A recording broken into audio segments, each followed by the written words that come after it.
សេវាកម្មម្ហូបអាហារនិងភេសជ្ជៈគឺជាផ្នែកមួយដែលប្រជាជនខ្មែរយើងទូទៅមិនសូវជាស្គាល់ប៉ុន្មានថា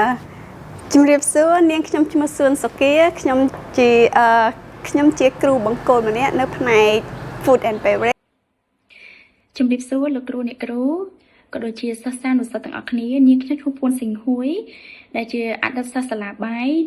ចំនួនទី20នាងខ្ញុំគឺមកពីខាងខេត្តកំពង់ឆ្នាំងគឺឆ្ងាយជាងគេ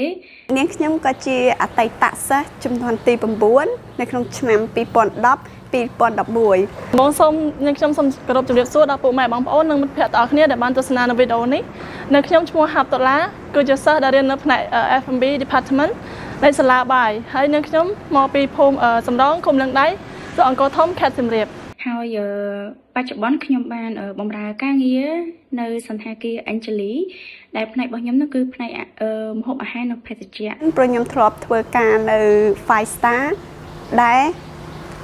ចំនួន8ឆ្នាំហើយខ្ញុំចង់ចែករំលែកនៅអ្វីដែលខ្ញុំមានទៅដល់បងប្អូនចំនួនក្រោយព្រោះនៅក្នុងសាលាបាយគឺបង្រៀនទាំងភាសាបង្រៀនទាំងជំនាញទន់ skill របស់យើងជំនាញរបស់មូលហេតុដែលនាងខ្ញុំបាន apply មករៀននៅសាលាបាយជ្រើសរើសយកផ្នែក F&B នេះពីព្រោះនាងខ្ញុំចូលចិត្តការប្រស័យតាក់ទងជាមួយនឹងភ្ញៀវនិយាយជាមួយនឹងភ្ញៀវដូចជា service ភ្ញៀវហើយអាចដឹងពីមុខម្ហូបរបៀបធ្វើកាហ្វេធ្វើភេសជ្ជៈនិង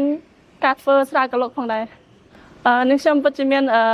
ភាពសប្បាយរីករាយខ្លាំងមែនទែនដែលបានមករៀននៅសាលាបាយហើយបានទទួលនៅចំណេះដឹងថ្មីជួបមិត្តភ័ក្តិថ្មីហើយនឹងមានបទពិសោធន៍ចេញក្រៅផងដែរហើយអាចមានយល់ដឹងពីសង្គមច្បាស់ដឹងពីជីវិតរស់នៅខាងក្រៅនឹងបានជួបភ្ញៀវនឹងនិយាយជាមួយភ្ញៀវនឹងអាចបង្កើនភាសាអង់គ្លេសបានល្អព្រោះក្នុងមួយផ្នែកហ្នឹងយើងបែងចែកផ្នែកធំហ្នឹងយើងបែងចែកទូចជាច្រើនទៀតអញ្ចឹងបងប្អូនមានជម្រើសច្រើនក្នុងនៅពេលដែលយើង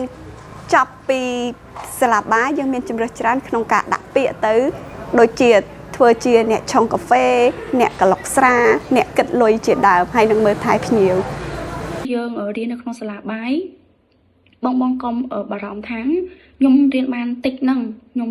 ធ្វើការមួយកើតខ្ញុំរៀននៅសាលាបាយមួយកើតតទៅចេះអង់គ្លេសពាក្យចូលរៀនដូចខ្ញុំអញ្ចឹងខ្ញុំរៀនបានត្រឹមថ្នាក់ទី6ទេប៉ុន្តែខ្ញុំអាចធ្វើការងារនេះបានដោយជោគជ័យ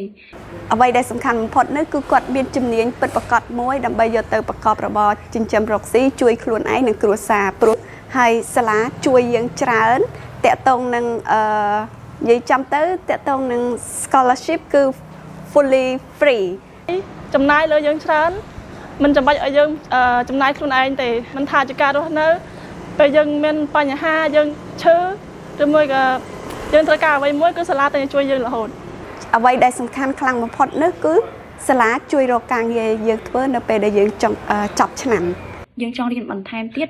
ពេលដែលយើងបញ្ចប់ពីសាលាបាយយើងមានការងារធ្វើយើងអាចនឹងមានលទ្ធភាពក្នុងការរៀនបន្តទៀតបានមានឱកាសយើងត្រូវចេះចាប់យកឱកាសនឹងជួបគ្នាឆ្នាំក្រោយ